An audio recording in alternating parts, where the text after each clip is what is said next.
Welcome back. I've got another quick video. I want to talk about the journey of the CIO and how that role has changed over time. So hang on, and here it comes.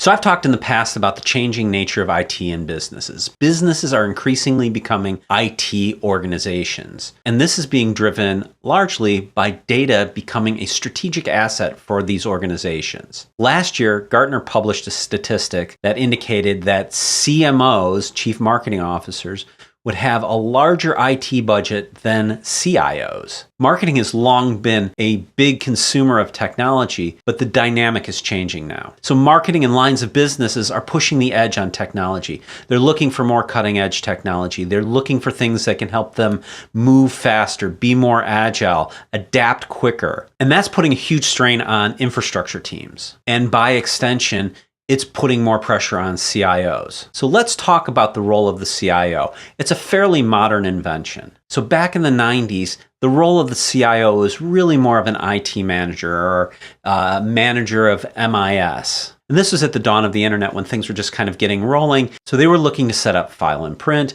set up an email system, establish basic connectivity. This is back in the days when you heard things like, hey, my neighbor kid can help us set up email. And the mid-90s happened, and the World Wide Web became a thing. And you saw companies scrambling to get an online presence, to set up websites. People were starting to appreciate the fact that this technology was really taking off and that they should pay attention to this. But they didn't put a whole lot of stock into it yet. So now the CIO became more relevant, and you'd see the title of CIO appearing more often. Then by early 2000, we saw the height of the dot-com boom. Businesses were saying this technology is really taking off, and there may be some opportunity here, and there may be some challenges. And this is when people started feeling that IT should have executive level representation, and the CIO became part of the C-suite. And the CIO reported to the CEO. IT was becoming significantly more expensive, but the C-suite didn't really have a strong grasp on the benefits of these technologies. Then you have the great dot-com rise. Then you saw the rise of companies like Amazon and Google, which were becoming major players. But then the 2008 financial collapse hit, and everybody was looking to drive out costs from businesses, and clearly IT was a massive cost center for a lot of these organizations. So the CIO role shifted to one of cost cutting. And these CIOs came in and made lots of cuts. The CIO role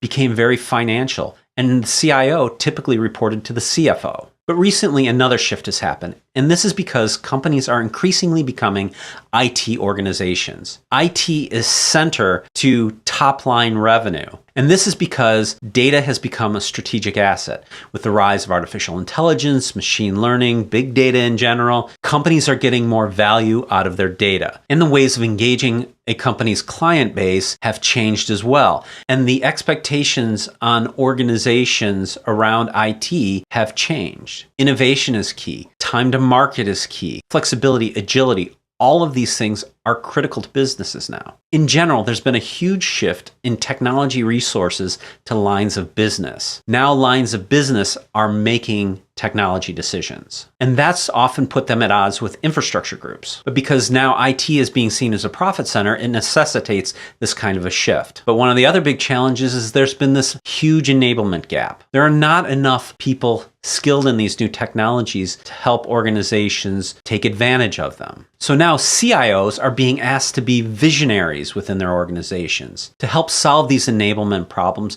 and to bring new, compelling technologies to the business. And these technologies are closer to the customer, and the CIO has to be closer to the customer. And so this can be a big challenge for a lot of these CIOs whose primary focus has been cost cutting. And because of this shift to lines of business, it has put pressure on companies' organizational structures. So one of the things we talk about with the CIO role is that it may shift to more of a line of business CIO role in the future. And there may be multiple CIOs. We don't know what the future looks like, but the one thing we can guarantee is that change will continue and it will pick up pace and it will be increasingly disruptive. So it's best to start planning for that now. Thanks for listening. I hope this has been useful. I am becoming increasingly aware of how important that like button and subscribe button is on these videos. It will allow me to do more things with this YouTube channel. So I would appreciate it if you could take a moment and just do that. I promise not to ask too much. So hopefully this was useful,